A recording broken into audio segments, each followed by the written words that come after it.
Una investigación exhaustiva y seria de los asuntos de política pública y gobernanza del país se analizan desde el observatorio. Porque los temas de impacto ya están bajo la lupa y los analizamos desde el observatorio. Saludos amigos y bienvenidos a un nuevo programa desde el Observatorio. Les saluda la doctora Jennifer Castellanos Barreto, ayudante del director del Observatorio de Sociedad, Gobernanza y Políticas Públicas de la Pontificia Universidad Católica de Puerto Rico. Como todas las semanas, para mí es un gusto saludar a todas las personas quienes se conectan a esta hora a través de Católica Radio y por supuesto a quienes escuchan o ven la retransmisión del programa por cualquiera de las plataformas digitales de nuestra querida universidad. Como es de costumbre, nos acompaña nuestro coanfitrión y director del observatorio, el doctor Hernán Vera Rodríguez. Bienvenido, doctor, a un nuevo programa. Saludos, Jennifer, y saludos a la audiencia. Es bueno estar por acá hoy. Hoy tendremos un programa interesante donde tendremos dos segmentos, dos ponencias que fueron presentadas en la primera jornada de Derecho Electoral, la Ley Electoral y la Comisión Estatal de Elecciones. Esta es una jornada que se celebró en 40 años del establecimiento de la Cátedra de Derecho Electoral en la Pontificia Universidad Católica de Puerto Rico, que interesantemente fue la primera cátedra de Derecho Electoral que se fundó en el país y una de las primeras cátedras en todos los Estados Unidos. Así que para marcar ese hito en la historia, pues tuvimos 4 conferenciantes de lujo en ese momento. Y en este programa pues tendremos 2 de las ponencias presentadas allí, una por el licenciado Héctor Luis Acevedo Pérez, que es profesor de Ciencias Políticas de la Universidad Interamericana y profesor de Derecho Electoral de la Pontificia Universidad Católica de Puerto Rico y excomisionado electoral del PPD, exalcalde de San Juan y muchos otros puestos públicos. También tendremos al licenciado Héctor Reichard Cardona, tiene otra de las ponencias, que es socio senior en el bufete de abogados Reichard y Escalera de San Juan, Puerto Rico, donde dirige los grupos de práctica principalmente de derecho corporativo y derecho de competición. Ha sido profesor en la Escuela de Derecho de la Universidad Interamericana como de la Pontificia Universidad Católica de Puerto Rico, de la cual es miembro de su junta de síndicos. También en este segmento tendremos una pequeña parte de la sesión de preguntas y respuestas, porque nos parece que se da un debate bien importante, bien interesante, entre el licenciado Héctor Luis Acevedo y el licenciado Héctor Conti, que fue comisionado director de la Comisión Estatal de Elecciones. Así que, de nuevo, parte de este interesantísimo foro que presentamos recientemente en la Pontificia Universidad Católica de Puerto Rico. Perfecto, doctor. ¿Le parece si pasamos entonces a escuchar este primer segmento? Claro. A todos los miembros del panel y sobre todo a nuestro presidente de la universidad y el decano de la Escuela de Derecho, y a nuestros estudiantes y profesores. Hace 40 años, un joven abogado de San Juan cruzó la cordillera central para responder a la invitación de venir a Ponce. Esa invitación contenía el entendimiento de ciencias universitarias superiores a las ordinarias. El decano de la Escuela de Derecho de entonces, don Charles Cupril Oppenheimer, presidió la Comisión de Reforma Electoral de los años 1981 a 1983, la cual logró un consenso nunca antes visto entre los comisionados del PNP, Peter Krisanowski, David Noriega por el PIB y el que suscribe por el Partido Popular Democrático. Al concluir los trabajos, el decano Cupril invitó al comisionado electoral del partido de oposición al suyo a venir a Ponce a enseñar el primer curso de Derecho Electoral. Ese joven entonces era yo. Ese ejemplo de lealtades superiores y universitarias conmovió mi espíritu y me propuse corresponder a la misma mientras don Charlie viviera, a pesar de los sacrificios que ellos representaba de venir semanalmente a Ponce. No imaginé, pero tuve la alegría de que don Charlie vivió 95 años enseñando. Y yo correspondí por esos 95 años a venir a Ponce. Y por eso yo estoy aquí. Comparto esta vivencia no por sus protagonistas, sino por sus mensajes. En un sentido profundo, todos nosotros caminamos siempre de la mano amiga de nuestros maestros. Uno de mis asesores en la redacción de la ley electoral en 1983 era un joven profesor de Derecho Constitucional de la Católica de nombre Pedro Ortiz Álvarez, por el cual todavía muchos de ustedes pasan. Hoy nos acompaña un estudiante de esa primera clase de Derecho Electoral que se veía mucho más joven de lo que se ve hoy, Fernando Torres Ramírez. Y hoy el director de mi departamento en la Universidad Interamericana fue mi mejor estudiante aquí en el curso, en el Salón 207, en el curso de Derecho Electoral, el doctor en Derecho José Efraín Hernández Acevedo.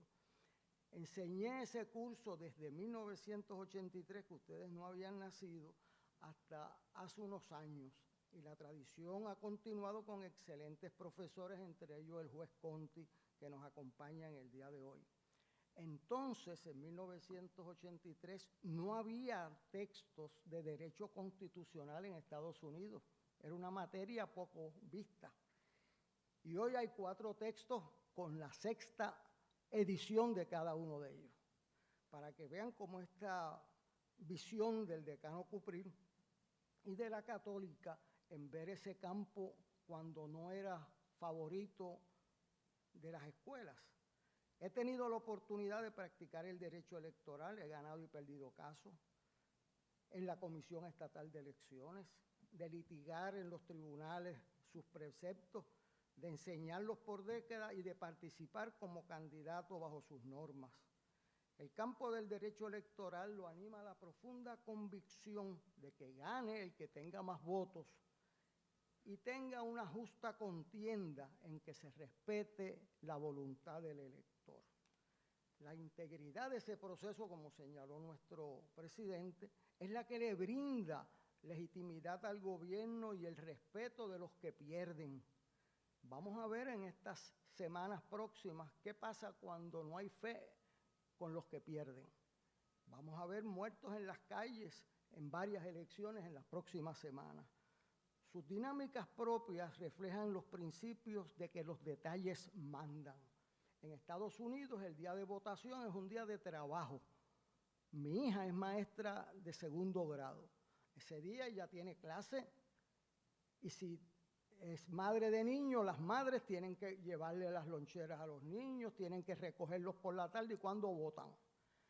Yo estuve haciendo campaña en Boston y conseguí unos 3 muchachos puertorriqueños trabajando en un sitio de comida rápida y hacía campaña por un candidato y ellos me dijeron, nosotros estamos con él. Y yo dije, pues no se olviden cuando terminen aquí de votar. Y dice, no, mire, mister, lo que pasa es que nosotros terminamos aquí el turno hasta las 1 de la tarde y a las 2 empezamos en otro trabajo para poder parear los ingresos. Y cuando yo salgo ya están cerradas las urnas. Y yo le dije, caramba, qué duro ha sido estos 3 votos donde los acabo de perder. Los gané hace 10 minutos y los perdí hace 1. Un detalle, ¿qué pasa si las papeletas no tienen retratos? Como en Nueva York hicieron en la primaria republicana, que no tenían retrato. Todos los analfabetas o ancianos que no pueden leer pierden el derecho al voto.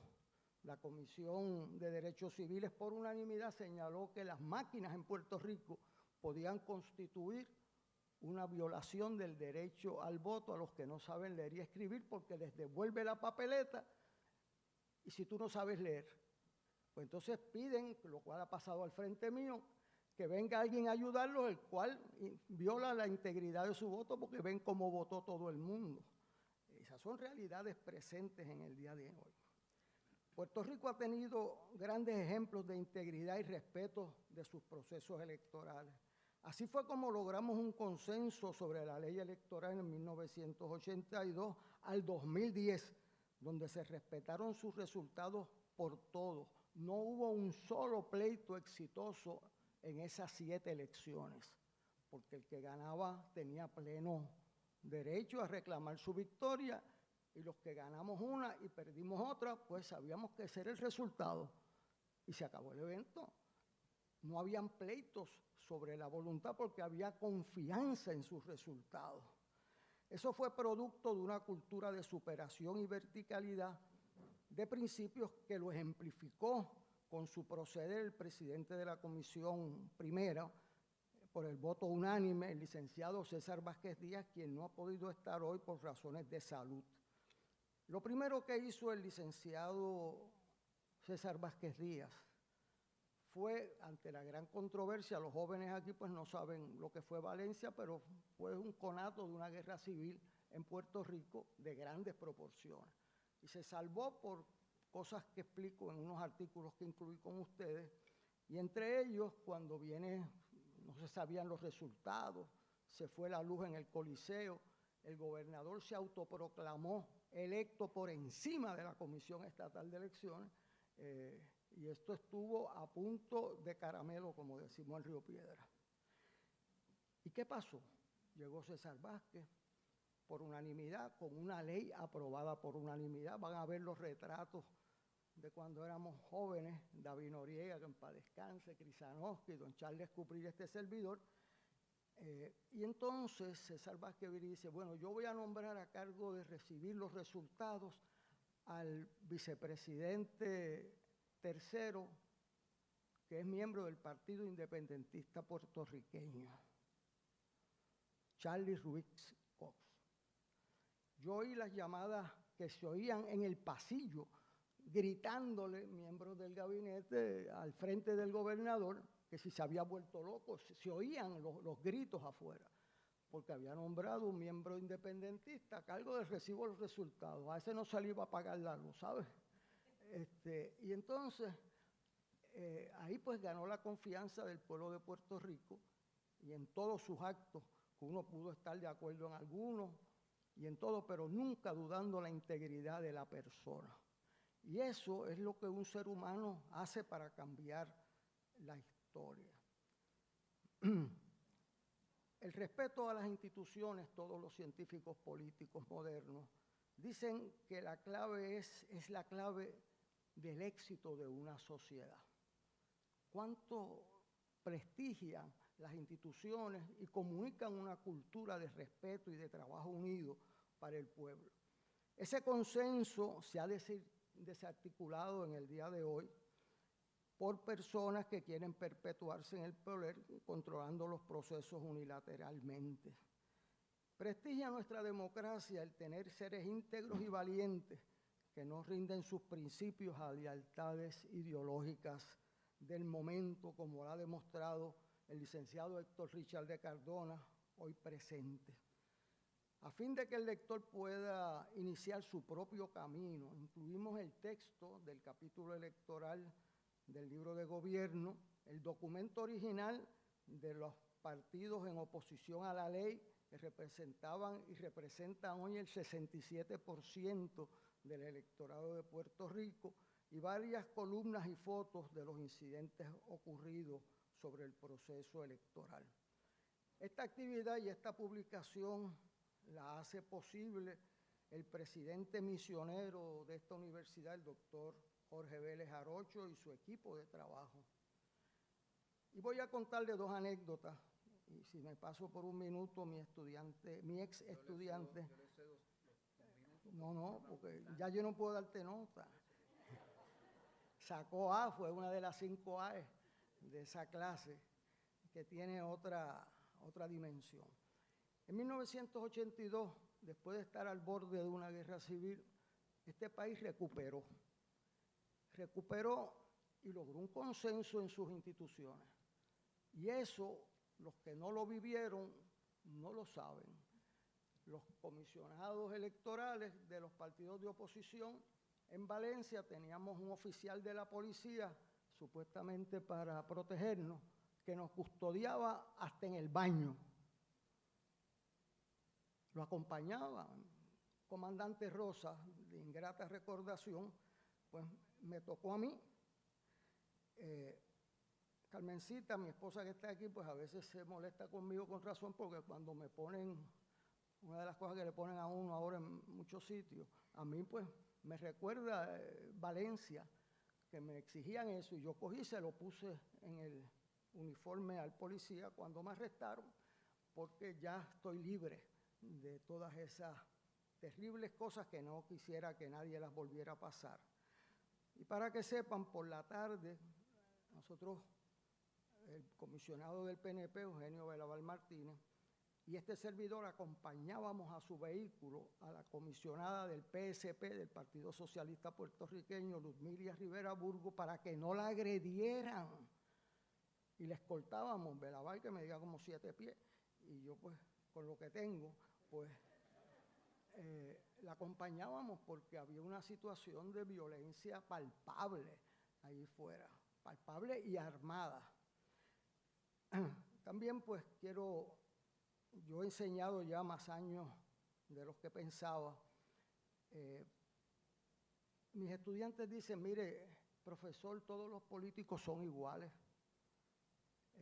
y ninguno sirve para nada, también dicen así. Y yo tengo que decirles hoy, y les voy a dar ejemplos de que eso no es así, de que hay políticos de excelencia y hay políticos de no excelencia, de que hay miembros de otros partidos que son gente íntegra y valiosísima para este país, y hay otros que trajo lo que trajo el barco. En 1973, cuando regresamos de Estados Unidos, yo empecé a trabajar en el Departamento de Justicia, tenía 26 años, y entonces estábamos revisando la ley electoral que iba a someter el gobernador Hernández Colón. Y yo me recordaba, yo trabajaba con un señor de Moca que se llamaba Luis Alfredo Colón Velázquez, que fue el legislador más joven en nuestra historia. Algo le toca a Conti ahí de Moca. Y él, estábamos revisando y yo le digo, mire, licenciado, ahí no está un proyecto que Hernández Colón sometió cuando era presidente del Senado. Y entonces él me dice, bueno, Héctor Luis, hay cosas que uno somete en oposición y después no la somete en el gobierno. Y yo le dije, bueno, pero esa decisión no la puede tomar usted ni yo, la tiene que tomar el que la sometió. Y la posición de Hernández Colón era la siguiente: en 1972 el gobierno puso una campaña millonaria en la televisión y en los medios, muy parecida a la que vivimos hace 6 y 8 meses atrás. Y entonces eso pues influye el resultado de las elecciones. Y él propuso, mire, desde el 1 de julio hasta el día de las elecciones, todos los anuncios del gobierno tienen que tener aprobación previa del Tribunal Electoral. Eso era bien visionario, porque en derecho electoral la clave es que sea preventivo, porque después que pasan los efectos de los anuncios, pasan las elecciones. ¿Qué te vale un regaño? Nada, no tienen efecto. A veces los jueces les es difícil entender esa dinámica electoral.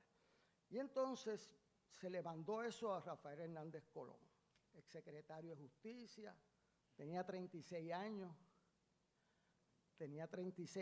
y entonces al otro día regresó el escrito y donde decía julio 1 a noviembre, Hernández Colón de su puño y letra tachó y puso enero. O sea que él se autolimitó 6 meses más de la propuesta original. Y esa está viva al día de hoy. ¿Por qué? Porque el ejemplo de lo que talla una cultura mandó. La democracia es un sistema de vida, impone diálogo, no decretos. Ese es el reto a superar. Van a ver en los artículos que le puso uno que se llama, dedicado a Eugenio Belaval Martínez, se llama El carisma de la palabra. Eugenio Belaval Martínez era el comisionado del Partido Nuevo Progresista y nosotros íbamos en el recuento donde él, para que adjudicara las papeletas, porque era consistente. En la comisión no se podía ir porque miraban a quién favorecía el voto y entonces cambiaban la opinión. Y tú necesitas una persona consistente porque todo el mundo sabe, y un comisionado presente, que lo que favorece a un partido en la mesa 2, en la mesa 7 es al revés. y la consistencia. Ahora, lo que tú no puedes es decidir de las 2 de una forma y cuando llega a las 7, decidir de otra. Y eso está documentado en los casos en el Tribunal Supremo, cómo cambiaban. Es más, hay un caso donde una persona votó por el PIB y por otro candidato y se la adjudicaron al PNP y el Supremo dice, es inexplicable cómo adjudican esas papeletas. Ese es el reto a superar. Hay ejemplos en diferentes vertientes. Luchar con tesón por nuestra mejor tradición de integridad electoral, donde nos une la democracia con imparcialidad y limpieza. Lo otro es permanecer fuera del proceso y dejar que la garantía constitucional, como dijo el juez Estrella, se convierta en un cementerio de palabras. Esa es la batalla donde los seres libres tenemos que decir presente. Muchas gracias. Amigos, vamos a una pausa y ya regresamos en Desde el Observatorio. Desde el Observatorio. Amigos, estamos de regreso en Desde el Observatorio, hoy escuchando algunos segmentos de la primera jornada de Derecho Electoral, la Ley Electoral y la Comisión Estatal de Elecciones. Vamos en este segundo segmento a escuchar otra parte de esta jornada. Autoridades universitarias, profesorado, estudiantes y aquellos que nos escuchan por la magia del Internet, compañeros de panel, estamos aquí por la gracia de Dios. Preparándome para participar en esta actividad que se me ocurre conceptualizar como el estado del cuarto poder en Puerto Rico, con miras a las próximas elecciones, hosteamos el sistema electoral vigente mientras recordamos el pensamiento ostosiano sobre el tema. De esa mirada surgen varias ideas y señalamientos generales, al igual que un llamado al país y a sus líderes. Este proceso de preparación me llevó a los años de niño, de adolescente, interesado en las cosas que ocurrían alrededor de las elecciones en Puerto Rico. Las manifestaciones que hoy en día se le llaman marchas, canciones y grandes acontecimientos multitudinarios, asambleas. Y recordar que en esos tiempos la congregación de la actividad política estaba en las plazas y estaba en los teatros. Y había grandes oradores y fogosos mensajes pronunciados, digamos, por don Miguel A. García Méndez del Partido Estadista, don Gilberto Concepción de Gracia del PIB y don Luis Muñoz Marín de la Pava. Había forma y contenido en el mensaje, pero no todo era color de rosa. Se sabía de algunos hacendados y centrales azucareras que encerraban sus obreros para que no fueran a votar, a veces haciendo fiestas y proporcionando la ingesta de alcohol hasta que se imposibilitara la participación del elector. ¿Por qué este viaje mío al pasado? Como dice Eclesiastés, no hay nada nuevo bajo el sol. Se sigue frustrando la participación efectiva del elector por operación de la presente ley electoral. Si bien es cierto que los métodos son más sutiles, el resultado es el mismo. En ocasiones votan los que no deben, no se respeta la voluntad del votante, como tampoco se puede realmente aquilatar las credenciales del votante para ser idóneo. El proceso descrito me llevó a repasar la aprobación de la ley electoral actual, la violación del compromiso de la gobernadora con los partidos y el país, los señalamientos de algunas personas sobre los graves errores que tenía y tiene la pieza.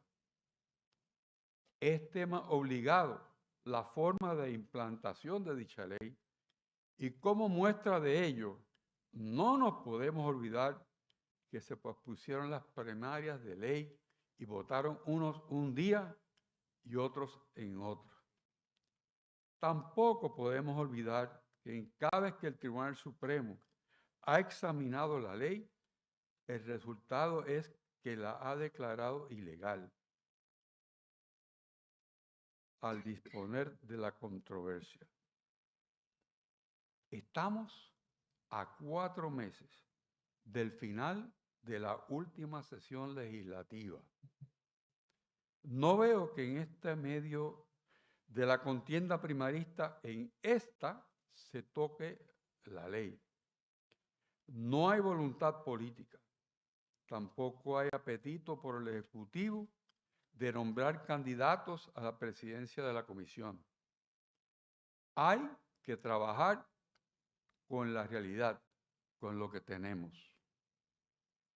Mientras la atención del país está fija en los procesos primaristas y en la corrupción, la Comisión se prepara para celebrar las primarias y las elecciones. Esta preparación incluye manejar las innovaciones que presenta la utilización de la tecnología y además dar paso a una población de casi 1 millón de votantes al voto por correo y adelantado. Casi 1 millón de electores. A mi ver, ese es el mayor reto y preocupación al enfrentarnos al proceso, especialmente con la mala experiencia habida en las pasadas elecciones con relación al voto por correo. La ley no ofrece garantías para que ese voto sea idóneo ni para cuestionar ello. Pueden votar personas que no son electores bona fide en suficientes números para afectar la validez de alguna de las elecciones. Esto es una posibilidad real.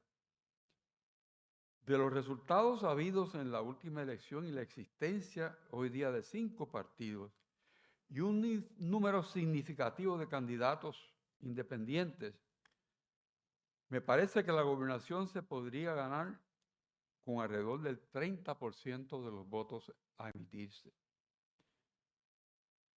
Y los casi ganadores estarían por ahí más o menos. Los votos adelantados y por correo pueden marcar la diferencia en saber quién ganó ese día de las elecciones. Si entrada la noche los resultados son muy reñidos y al filo de la medianoche faltan 200,000 votos por escrutar de los que vienen por correo, se puede dar una situación harto explosiva. Cualquier cosa pudiera pasar en este país. Otra mirada al tema obligatoriamente me lleva a reconocer que hay algo crucial que no se ha dado. La campaña para reclutar nuevos electores y reactivar a aquellos que no han votado en las últimas elecciones. Los esfuerzos de la comisión han sido un tanto tímidos en esa dirección, al igual que los partidos que entienden que los electores jóvenes no les favorecen. En Puerto Rico hay electores que quieren votar no por partidos, y sí por personas. La misión de la ley electoral y de la comisión consiste en proveer un sistema en que los ciudadanos se inscriban, voten según su voluntad y se contabilicen los votos. Pero en eso de respetar la voluntad del votante, la ley se queda corta. Propicia todo lo contrario, pues en ciertos supuestos el voto del elector emitido libre y voluntariamente se anula. Y el efecto es que en realidad se cuenta a favor de la persona que el elector no quiso favorecer. ¿Qué podemos hacer? Mi llamado es a que todas las instituciones y personas que han hecho suyo el compromiso por el país de que tengamos un sistema electoral en que los derechos del elector se respeten, que el voto sea libre y contado en forma transparente, respetando la voluntad del elector, se conviertan en vigilantes del proceso electoral, que denuncien los escollos que el sistema presenta para el ejercicio del voto limpio y libre, y que en ese proceso se levante la opinión pública que exija cumplir un proceso, a pesar de la ley, que sea limpio, transparente y respetuoso de la voluntad del elector. No hay duda que la ley tiene sus cosas buenas e innovadoras que hay que reconocer y son muy importantes. Los señalamientos aquí consignados indican los puntos fundamentales que hay que atender para que exista un buen sistema electoral, uno que permite que se emitan y cuenten los votos respetando al máximo la voluntad del elector.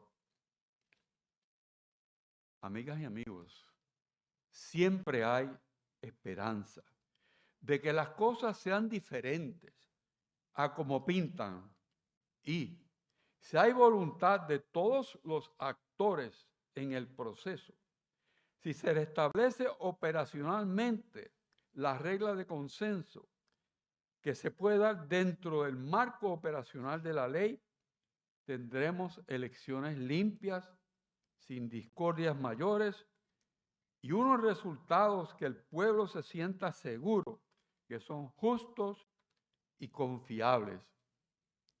Todo ello, como he dicho, a pesar de la ley electoral. Así nos ayude Dios. Gracias.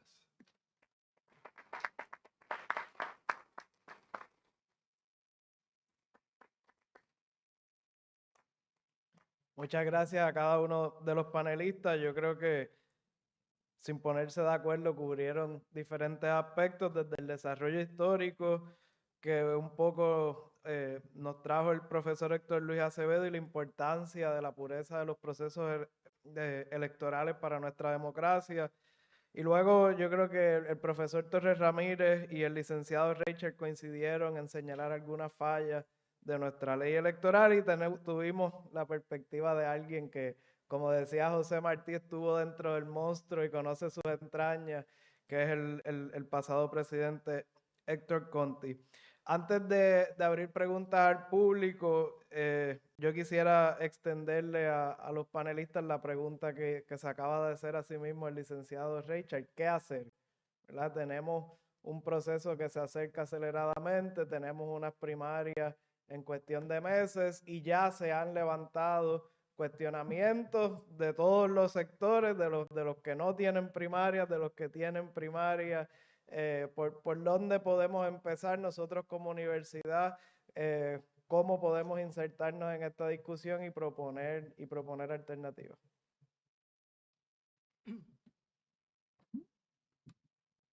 Yo coincido con el licenciado Richard que el silencio no es opción.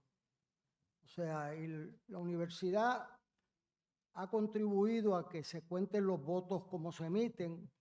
Cuando Richard decía, y hay que ilustrarlo para que se entienda, si usted vota en el retrato de un candidato en las primarias o en las elecciones, vamos a decir en las elecciones, usted vota por el Partido Independentista, pero votó por el senador independiente Vargas Vidot. Votó en el retrato de Vargas Vidot. La máquina cuenta ese retrato en contra de la voluntad del elector hoy. Hoy se lo cuenta al senador que él no quiso porque no marcó el cuadrante de Vargas Vidot. Votó en el retrato. Se lo cuenta aquí en la máquina al que votó bajo el PIB en la insignia. Eso es hoy. La gente me dice, yo voy y le digo, mira esta papeleta, y me dicen, eso no puede ser. Bueno, pues eso es hoy. Todavía la ley dispone que se puede hacer un recuento de máquina. La misma máquina que no contó ese voto, la vuelven a poner si lo dejan y no lo vuelve a contar. Eso lo dice la ley hoy. Dice, no por un recuento manual porque haya diferencia de 100 votos. Yo gané por 29 votos de 1/4 de 1,000,000. Yo no sé cómo sería esa votación. Yo creo que hay que hacer señalamientos fuertes. Hoy en el periódico hay un señalamiento que nadie vio. Hay un comisionado electoral alterno que es director de una campaña en la que la ley dispone que el comisionado electoral es el que decide las controversias junto al presidente. Es totalmente incompatible que hay un conflicto de interés sustancial. Un comisionado electoral no puede estar en la campaña de un candidato cuyos votos va a adjudicar. Eso es obvio. O sea, tú no puedes ser promotor y a la misma vez juez. Y eso pues es algo que se debe debatir por los universitarios. Esta serie de foros puede brindar la oportunidad para eso.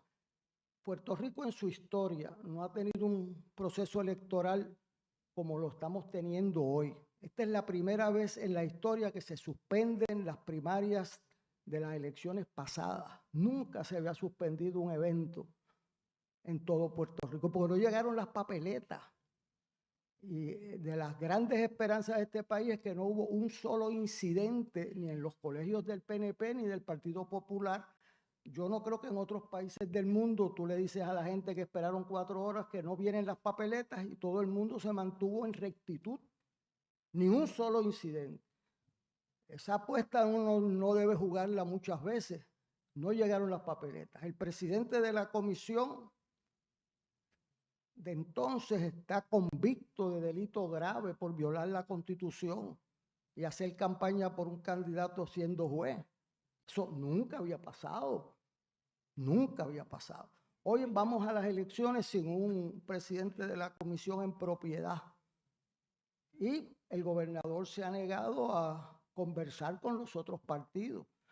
Y la gente cree que conversar es perder el tiempo a veces. Pues mire, nos pusimos de acuerdo en el 82, en el 83 y en las elecciones pasadas.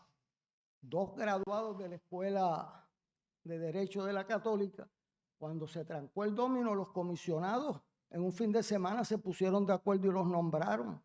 Y había gente queriendo posponer las elecciones, con lo que eso puede significar. O sea que el rol de las instituciones libres, civiles de este país para señalar los casos más graves son fundamentales y también para prevenir.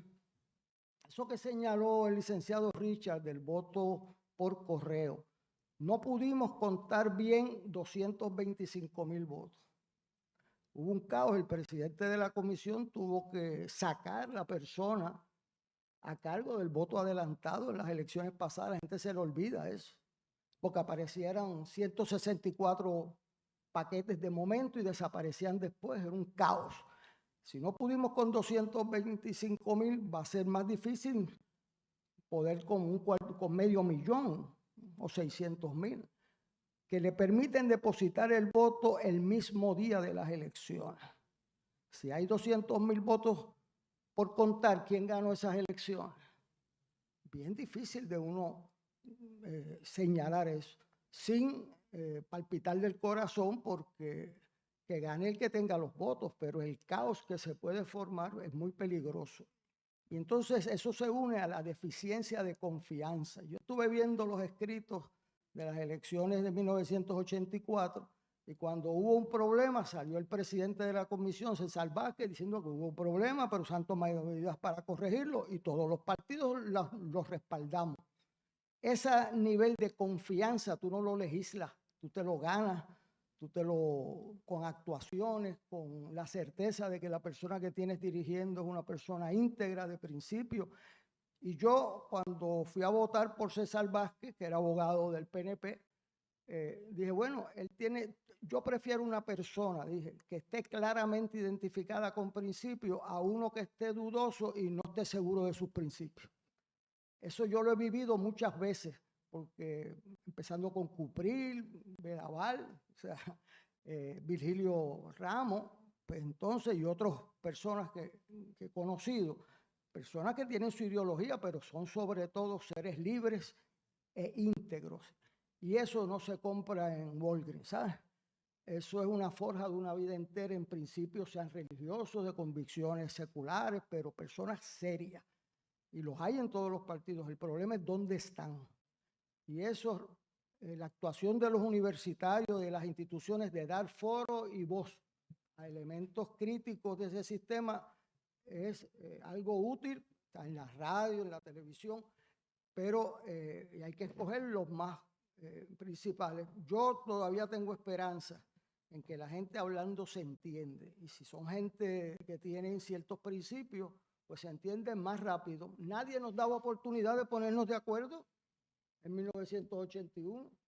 Yo no me recuerdo un solo programa de televisión o radio, uno, que dijeran se van a poner de acuerdo. Esos tipos están matando ahí. Como el que está al frente de los problemas los conoce bien, nos pusimos de acuerdo y no fue fácil, pero hay lealtades superiores a las inmediatas y de eso se trata la universidad. Muchas gracias. Profesor Conte. Sí, dos aspectos breves.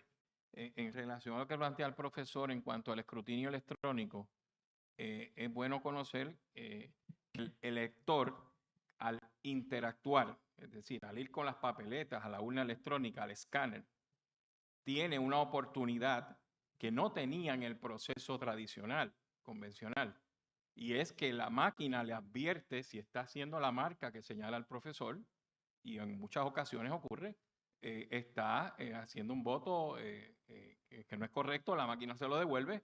Si vota de más, por más candidatos a los que pueden, la máquina se lo devuelve. Si vota por menos, la máquina le devuelve la papeleta y le da la oportunidad de decir eso, en otras palabras, o sea, ¿eso es lo que usted quiere hacer?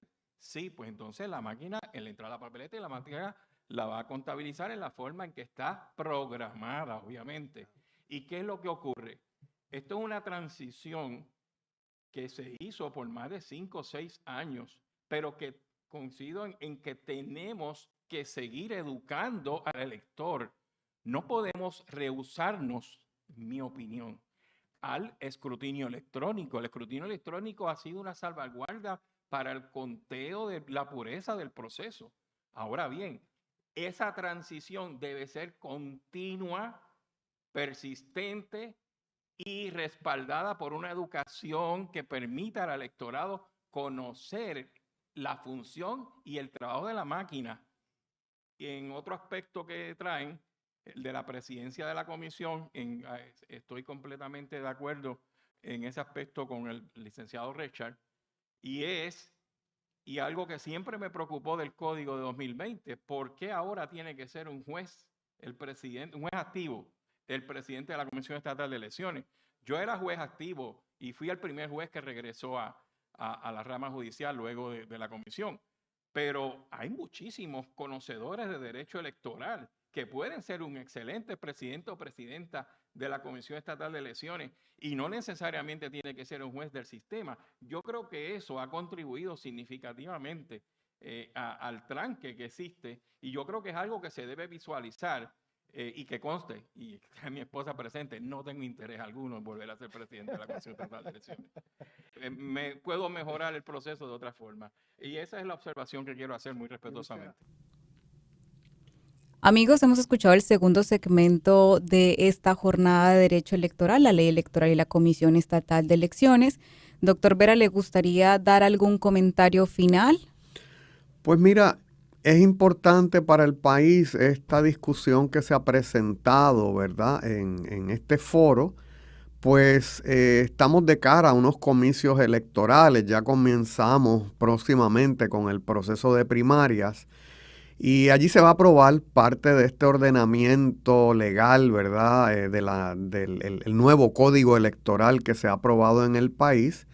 Y tienes básicamente varias visiones, ¿verdad? Unas a favor y otras en contra del mismo. Y de nuevo, lo importante es que triunfe la democracia en el país y el código electoral y la ley electoral son parte importante del mismo. Muchas gracias, doctor. Amigos, hemos llegado al final de nuestro programa en Desde el Observatorio. Les recordamos que pueden conseguir la retransmisión de este programa en YouTube, en el canal Huellas del Futuro, bajo la playlist Desde el Observatorio o en formato podcast en Spotify. Les agradecemos a todos por habernos acompañado hasta el final del programa. Nos vemos la próxima semana en un programa más Desde el Observatorio. Muchísimas gracias. Hasta el lunes. Forma parte de nuestro análisis. Comparte tus opiniones con el panel. Comunícate con nosotros a observatoriopUCPR@pucpr.edu. Desde el Observatorio, una producción de la Pontificia Universidad Católica de Puerto Rico.